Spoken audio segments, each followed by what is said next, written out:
I'll make this quick, but the list keeps getting longer. I had forgotten about this. Deborah started as a kindergarten teacher here in Chicago. Her kids went to school here, yes. And while there are many honors and many things that she's done nationally, she has spent most of her adult life working in classrooms as a teacher and then as a founder of a school, but in schools, not somewhere up at 10,000 feet, as they say. But I think of her as one of the contemporary grandmothers of progressive education in the United States. And she's really defined small schools, at least in its best form, and by writing about that, by developing Central Park East schools in New York, and then others, and then the book, if you haven't read it, you should, called The Power of Their Ideas. She helped us. We did a lot of work starting small schools here in Chicago. She came here, sat around our dining room table, and really helped us think that through, for which we'll always be indebted. She won a MacArthur Genius Grant, she is a convener of the Forum for Education and Democracy. If you haven't looked at that website and looked at the writings that are on there all the time, you really should, because it's so much about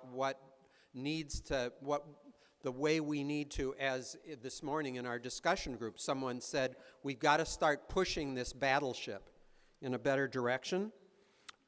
She was also one of the founders of the Coalition of Essential Schools that is still going. One of the things I've admired most, again, if you haven't seen it, get on the web and look at it, the series of letters back and forth that's now a blog between Deborah and Diane Ravitch.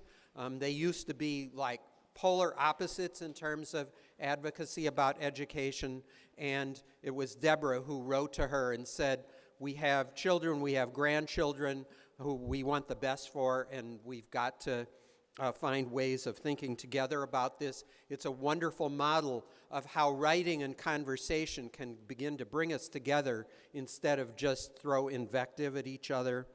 It's fascinating to me that her latest book is called Playing for Keeps: Life and Learning in a Public School Playground. So she never loses touch of what's really happening in schools. That book, by the way, is available at National Writing Project Central. So I want to stop right here and have you listen to Deborah Meier. All stairs should have rails. Sounds like a slogan, right? I have a pin that I love lately. Sometimes people put words together in just the right way. It says, well, at least we're winning the war against education.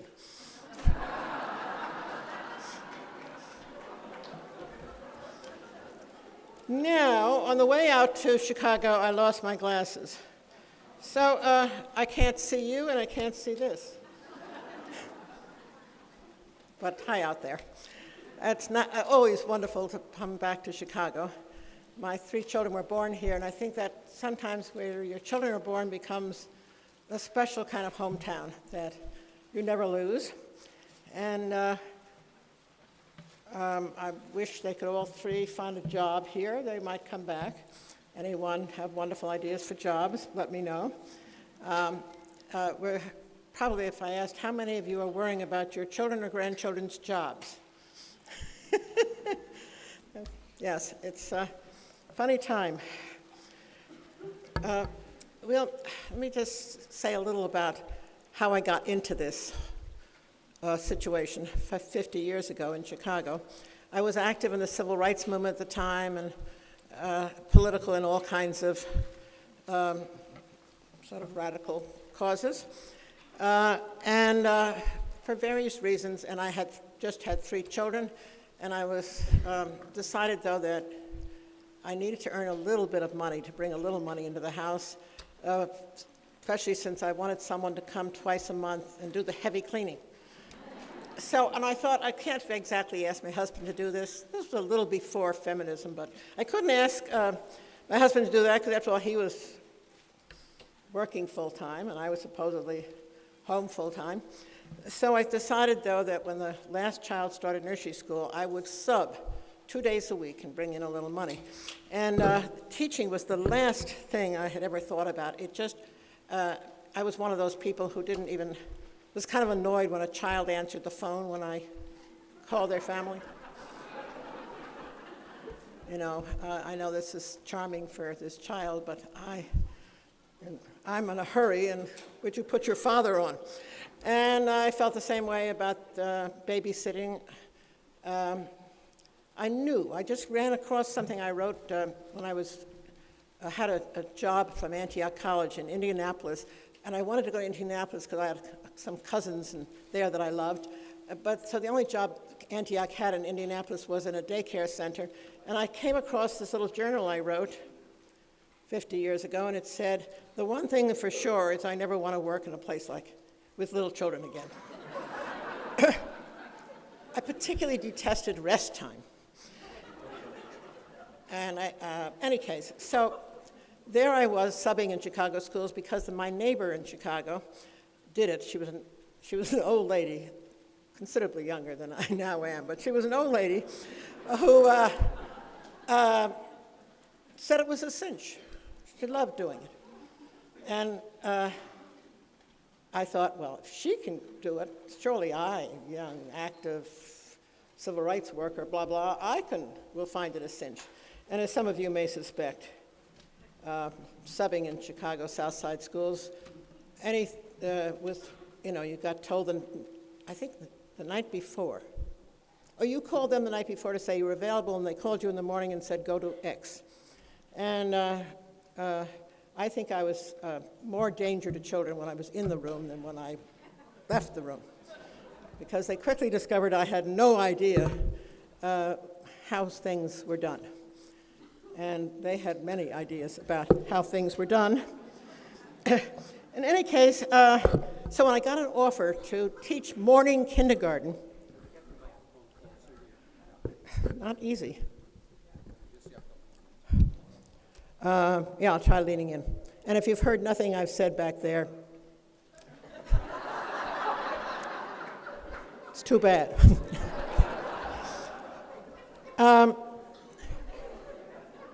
Oh, yeah. So I took the job across the street, morning kindergarten, and it made about the same amount of money, but I thought that would be easier. 5-year-olds, they wouldn't dare give me that kind of trouble. And in fact, they didn't. That was a revelatory year for me. I just cannot tell you how fantastic that first year of kindergarten teaching was. It was probably the most exciting year in my life. And it was so utterly unexpected. And I don't just mean that I turned out to love little children. Actually, that took longer. But I found them fascinating. Now, maybe I should have guessed that. I thought my own children were both lovable and fascinating, but I had just somehow or other, the two words didn't go together, interesting and little children. So, and it got me interested in so many things. I got fascinated by mathematics when I realized how hard some concepts were. And I got fascinated by the world that year. And it was, I think there were 30, 35 kids in the class.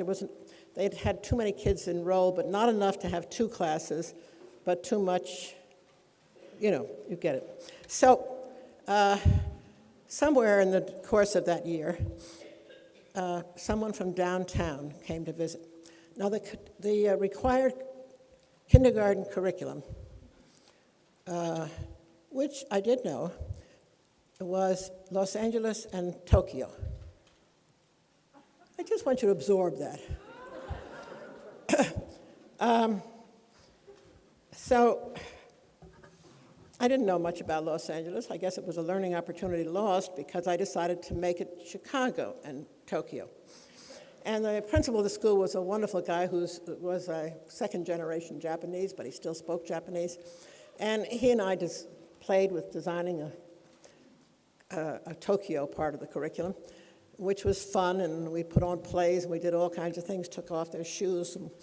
So anyway, this woman came from downtown, and she walked in the room and said, "Come out here." She walked around the room, and then she motioned me to come out, and she said, in a fairly loud voice, which I think my students heard too, "You're supposed to be studying about Los Angeles, not Chicago. That's first of all. Didn't you read our memo?" And I said, well, it just seemed to me that they're 5 years old. Why not study something we can go look at and see and where they live and so forth? And she said, "That's not the point. This is supposed to be studying Los Angeles." And she said, "And furthermore, I noticed you're spending a lot of time on the differences between life in Chicago and life in Tokyo. And didn't you see the posters you were supposed to put on the wall said, 'Children in Japan or in Tokyo go to sleep at night. Children in Chicago go to sleep at night.' Anyway, you're supposed to have all these lists of how we're all the same person." And she said, "Because it's tolerance we're trying to teach." And I thought I got a hint into her notion of tolerance and that we're all like us. So I said, but my goal for the year was that at the end of the year, they should all want to go to Japan. And if Japan is just like Chicago. So anyway, she said I must change, and she stormed out. And all my people down the hall, not only my own students, but the people down the hall also heard this. And the teachers rushed to me and said, "Oh, we should have talked to you and explained this to you. When they come from downtown, you just say, 'Oh, I'm new to teaching,' or whatever. I didn't realize that it was important to do that. I'll change that right away." And then she would have smiled, and she would have gone away. And she wouldn't be back anytime this year. Now, I tell you that story because I know that was reassuring. They were trying to reassure me, but it scared me. Because I thought, I'm in a profession where you're not supposed to talk back, and I was accustomed to talking back, and where you were supposed to lie, and in a good cause, I'm capable of lying, and you're supposed to publicly act like you're compliant. And I thought, I don't understand how we can possibly, or I can understand better how a democracy is so hard to live in this country when children have spent, we hope, 12 years, sometimes I hope it was only 2 years, learning to be compliant, and in which the idea of resistance to authority is seen as the ultimate sin, right? What's the word you can get fired for? Insubordination. And I knew I was fairly insubordinate. And how could I survive in this? And why weren't we doing something about it? Which shows you my innocence as well as my the way I came into this field. And that sense of indignation about a culture of compliance, which behind closed doors was not what those teachers were at all. I came to admire teachers for surviving it and for how many of them behind closed doors were insubordinate. But it didn't create a culture in the school because everybody was hiding the best work they did from each other. Now, I don't mean they were all. The trouble with that behind the closed door is we were also hiding our worst practices from each other. And as you could tell by this time, I liked grown-ups at least as well as children, and I didn't want to work in a field in which the only power we had was over children. So I've been spending the last 50 years trying to figure out how else it could be and what else we as teachers owe to our own profession to be resistors, not always collaborators. The organization I started in New York was called the Center for Collaborative Education. And I woke up one night several years later in a sweat and thought, my God, I'm not always for collaboration. And in fact, in my growing up years, collaborators were the enemy. Right? Resistors were the heroes. So why do even we progressives make such a thing about collaboration? It's deciding when to do what that a well-educated person does, when to resist and when to collaborate. And I became a fierce defender of all those teachers out there who were resisting reform, including my reforms. And I thought, if we had really complied with all the mandates that have come down over the years, we would be insane by now. Some may be, but you know, in New York City, we changed reading programs and writing programs every 3 years. I sent my books to somebody else, and they sent their guaranteed to work books to us. And sometimes the mandate came from the district, sometimes centrally, sometimes just from the principal. But we were each supposed to throw out everything we had learned for the last 20 years and adopt this new way or be called a resistor. And it was supposed to sting you to be thought of as a resistor. And foundations, I was on the board of some foundation, and I remember they were talking about, well, what can we do to undermine this resistance on the part of teachers? And I thought that's the best thing, that's the thing I most admire in the profession, that we resisted, but it's not enough. Private resistance is not enough. And I think that's the cause we're all in today is, well, what do you do? Now, I had the luck in a period which wasn't so great either to start my own school as an answer.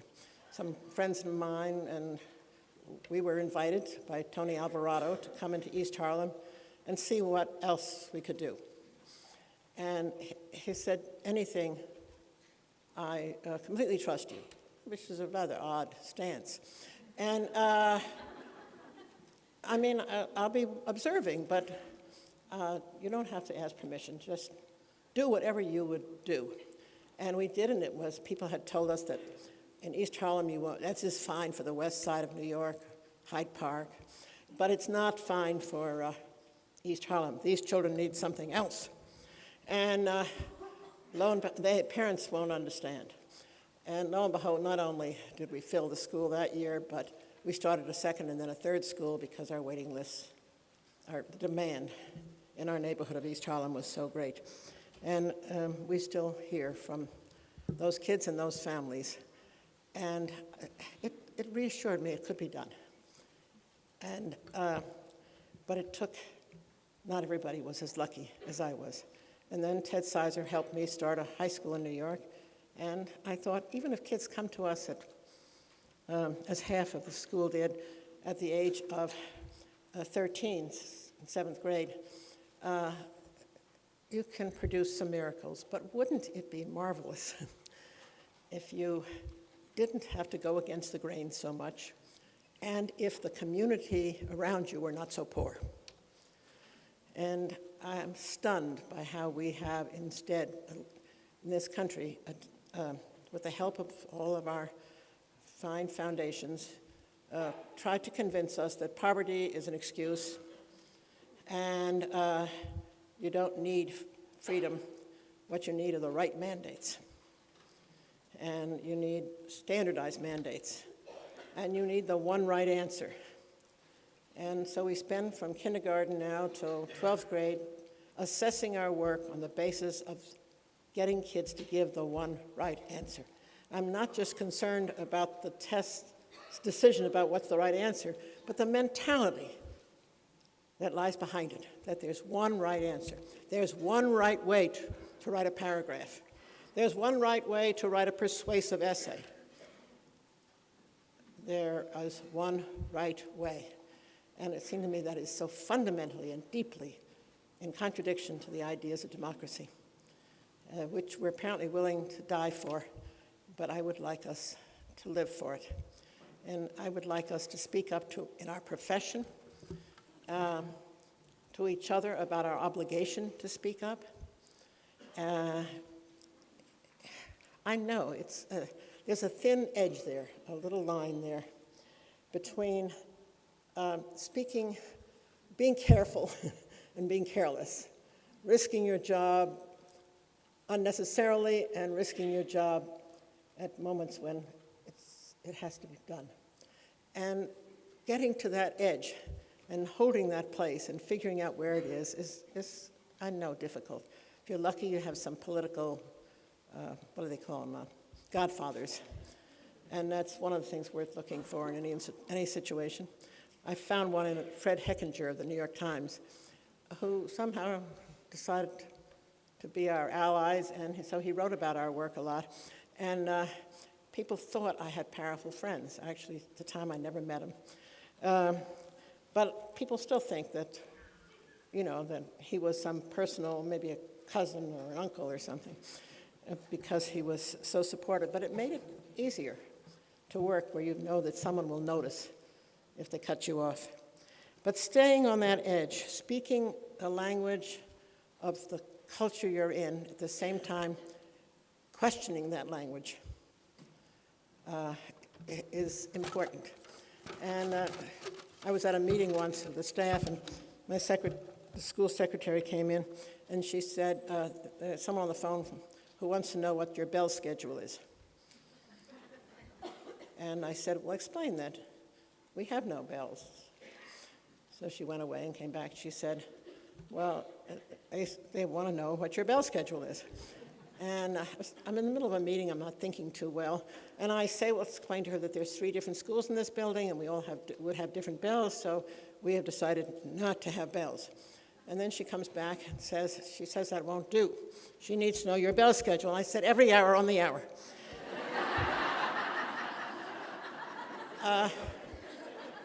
Now, that was an example of when I was trying to be honest unnecessarily.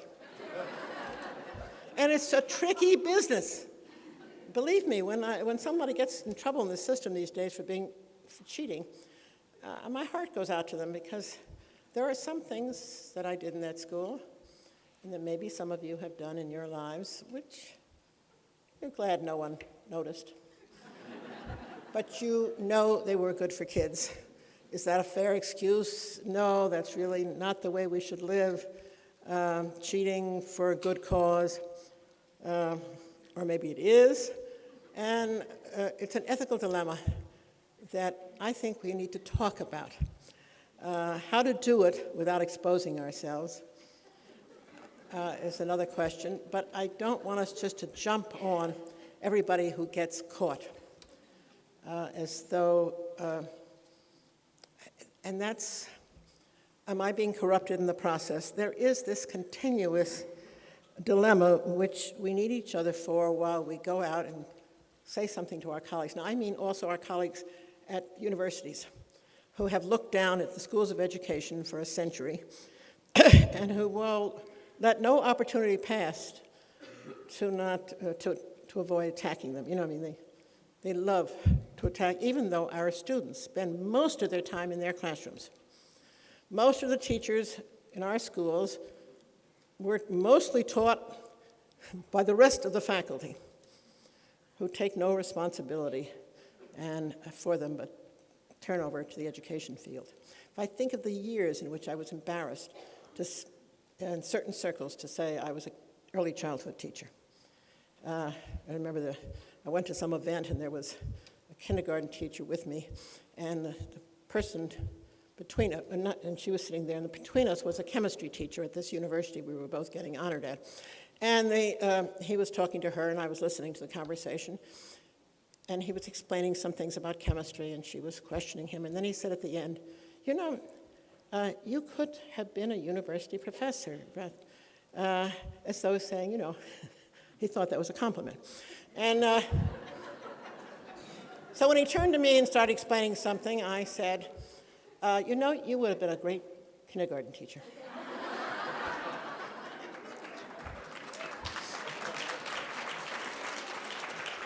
That's the easy part of our job, is to talk to our colleagues in the higher education world from our lowly position.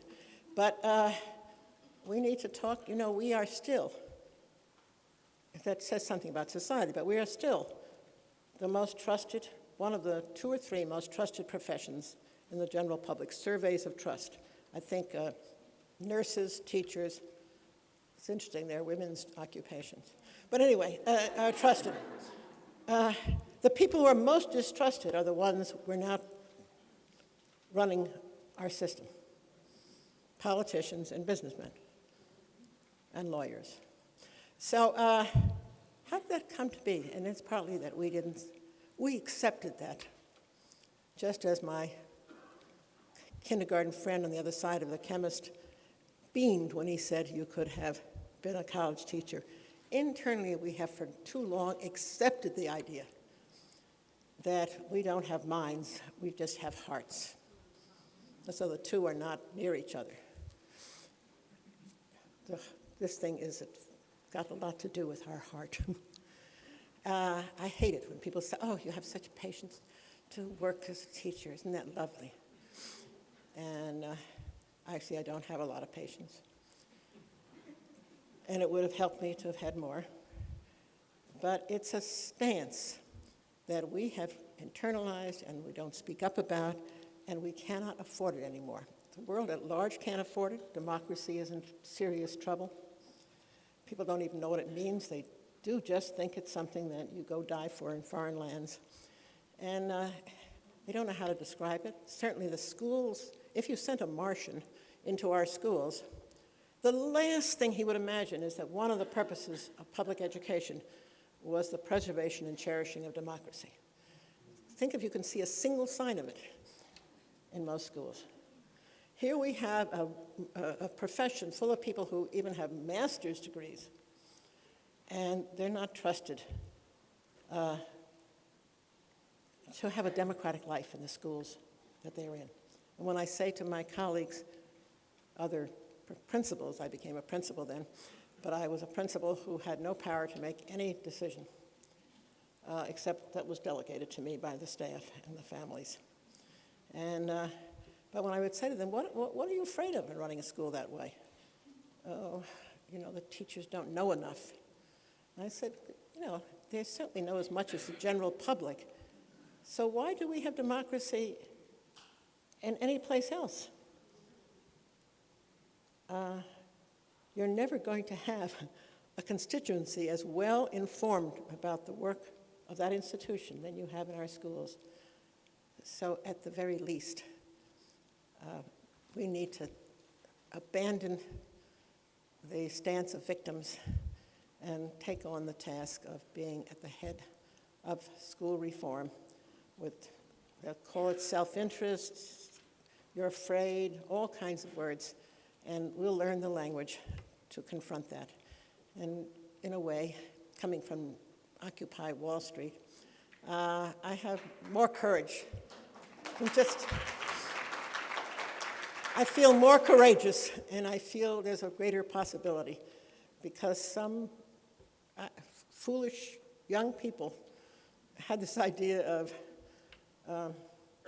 camping out. I would have told them that was a mistake. And I'm so grateful that they didn't have a chance to listen to me. Thank you very much.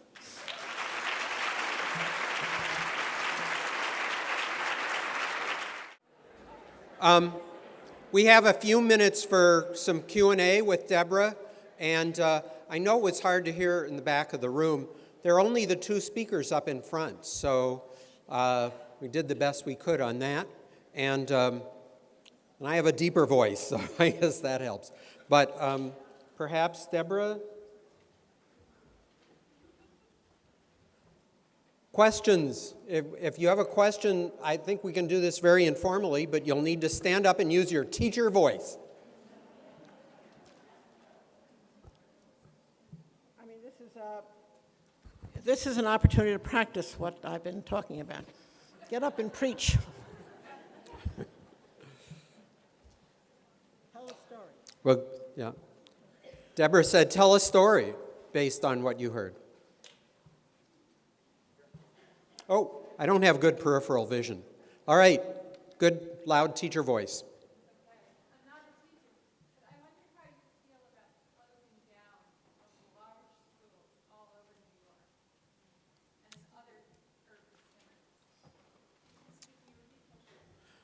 Yeah, oh, good, thank you. All right, the question was how Deborah views the closing down of large schools in New York and other locations. We certainly have quite a few school closings going on here in Chicago, so that's relevant for us too.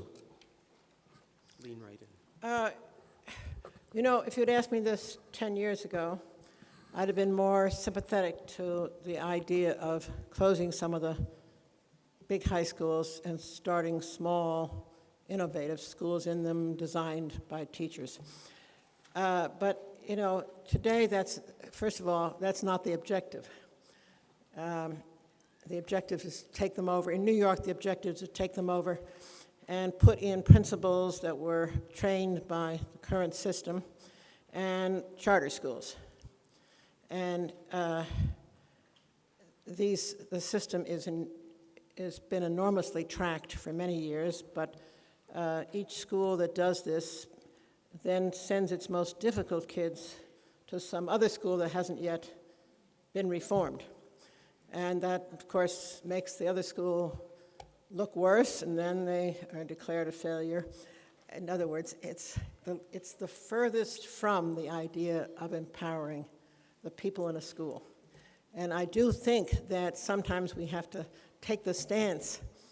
I was involved in the closing of Julia Richmond with the union, and we spent a year, and I can't say we won over everybody, trying to persuade the faculty there to apply to the new schools, but promising them equally attractive alternatives at a time when there was a shortage of teachers. And I think we came out with Julia Richmond today. If you go to New York, it's worth visiting. It's a K through 12th grade collection of schools, and I think it's wonderful. But very few of those teachers were willing to take a chance. Julia Richmond was considered a place where senior teachers went because, as some of them said frankly, it's right near Macy's and Bloomingdale's. Bloomingdale, that's what they said, right. It's right near Bloomingdale's, and there's good parking. Anyway, but you know, if you've been, at some point in your life, you know, those are important, especially the good parking. So and I wish I could afford Bloomingdale's, but that's what would surprise me that they could.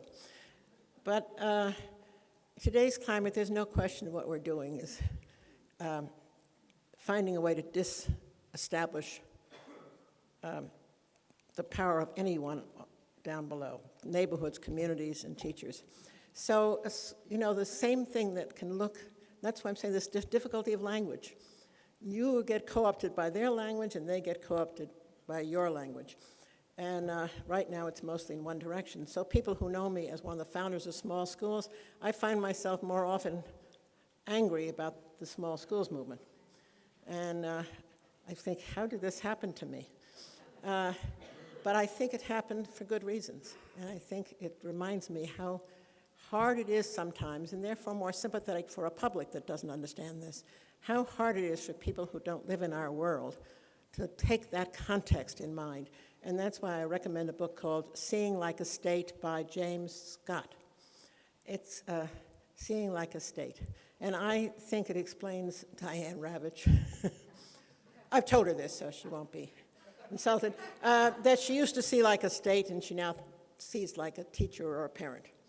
And it's a good question. Thank you. By the way, the consortium in Chicago School Research and looking at data found that the kids who left those closed schools didn't do any better at the schools they arrived at. Go take a look at that study on the web. Yeah. In fact, that study, one more question. Study is wonderful. Right? Oh, yeah, right.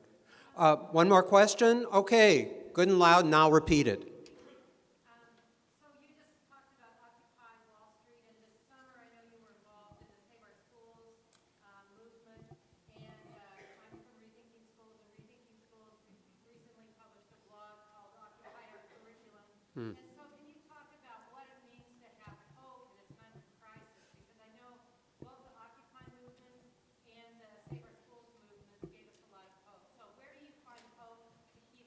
I'll repeat it. What the question, in case it was hard to hear in the corner, was how do we find hope in a time of crisis? I faced that crisis in the last few years.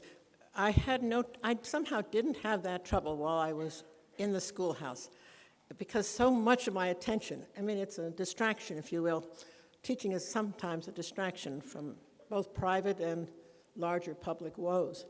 And it's a pleasant, it's worth being a distraction in a way, because you can do something about it. You have the illusion, at least, that you can do something about it. And you feel so frustrated when you read the New York Times every morning. I make myself do it as a kind of penance. But then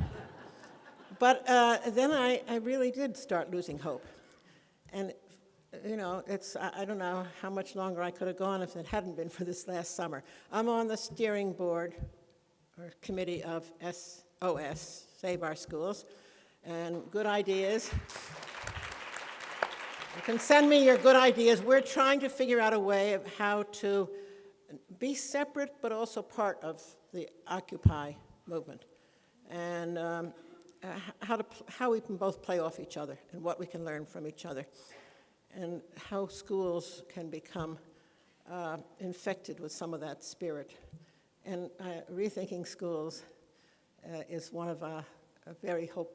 You know, they've been around a long time. I never thought you'd survive, guys. But every time I get it, I feel they survived. And they're doing good work. So thank you. We're at the end of our time. I want to thank Deborah and thank everybody here.